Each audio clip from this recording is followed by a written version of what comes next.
Yo YouTube, it's 7 again. I'm going to be reviewing the Astro C40 for the PlayStation 4 and for the PC and giving you guys a verdict whether or not it's worth buying in 2024. So let's get started.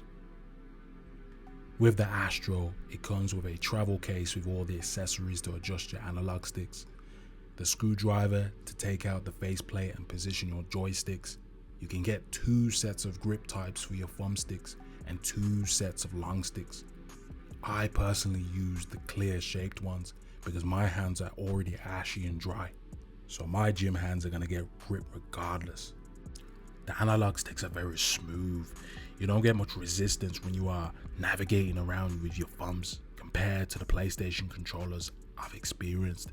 Taking them out and positioning them can be tricky, but very simple by lining it up with the red line and slowly placing them until the magnetic snatches it from your hand.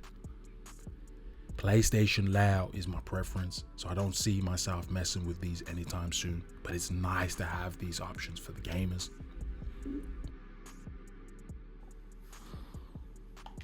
So what I found using this controller is the buttons feel very sturdy and got a bit of a press to them in a good way. The triggers are fairly light and have good travel when you are not using the trigger stoppers. The controller itself has good grip at the back with a bit of weight to it, and it sits nice and comfortably around the palm of your hands. The D-pad is very unusual though, something I've never experienced on a pad. It feels like I'm pressing on a clicky shoulder button.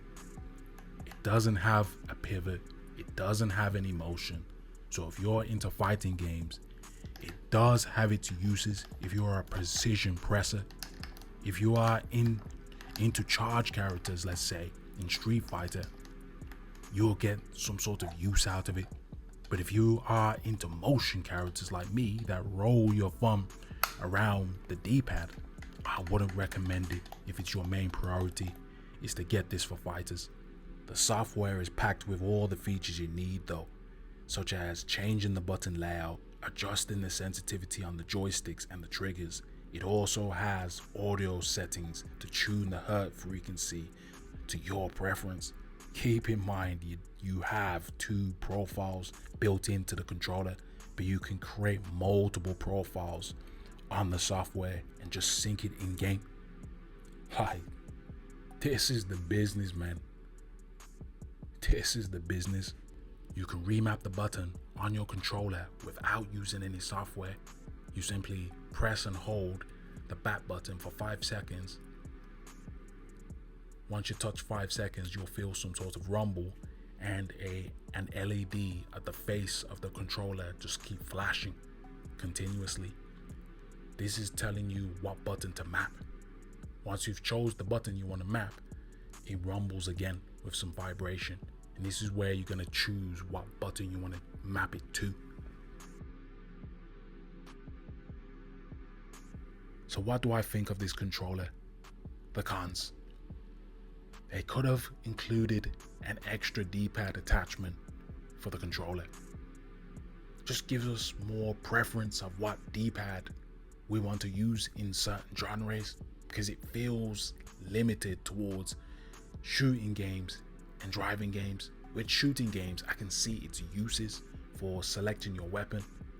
Call of Duty, Grand Theft Auto, when you're trying to use the wheel to select what weapon you want to use. It's got its uses for that. But what about other genres like fighting games? It's just a bit controversial that they've just limited you with just one D-pad set. And the pros is a no-brainer. It gives you a lot of flexibility and how you want to customize your experience.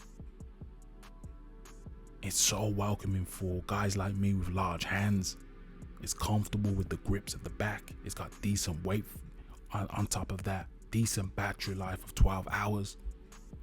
It does everything you need it to do.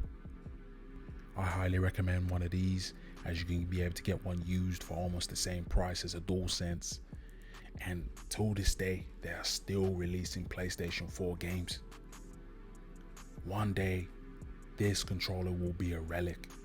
and it will be rare, and it will go up in price, in rarity. I'll bet my left nut on that.